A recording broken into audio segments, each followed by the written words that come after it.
орозо жөнүндө эң кызыктуу маалыматтар.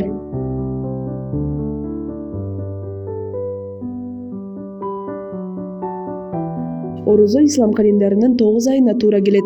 Мусулмандардын календары 12 айдан турат. Алардын ичинен эң ыйык болуп орозо айы эсептелинет. Дүйнө жүзүндөгү мусулмандардын орозо кармоо убактысы кескин айырмаланат. Мисалы, Австралияда жашаган мусулмандар 9 саат гана кармашат. Ал эми Швеция жана Исландияда жашагандардын оозу 20 саатка чейин бек болот. Рамазан деген сөз араб тилинде күндүн ысыгы, ысык, күйгүзүүчү деп которулат. Орозо айы мусулмандардын календарына ылайык башталгандыктан жыл сайын 10-11 күнгө алдыга жылып турат. Орозо айында жыл ичиндеги эң ыйык түн Кадыр түн бар.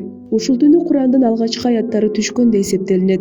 Орозо айында атайын намаз Таравих намазы окулат. 2016-жылдагы орозо эң оор жана узак болгон. Кыргызстан мусулмандарынын оозу 18 саатка бек болуп, бул күндөр жылдын эң ысык учуруна туш келген. Ал эми кийинки жылдар ичинде орозонун узактыгы улам кыскарып отурат.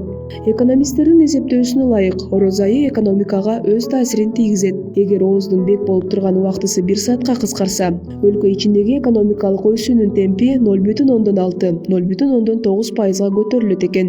828 метрлик Бурдж Халифа асман тиреген имаратынын тургундары Дубай шаарынын башка жашоочуларына караганда күндү бир канча убакыт көбүрөөк көрүшөт. Буга байланыштуу Араб Эмираттыгынын ислам иштери боюнча департаменти атайын фатва чыгарган. Ага ылайык 150-кабаттан жогору жашагандар үчүн ооз ачуу убактысы бекитилген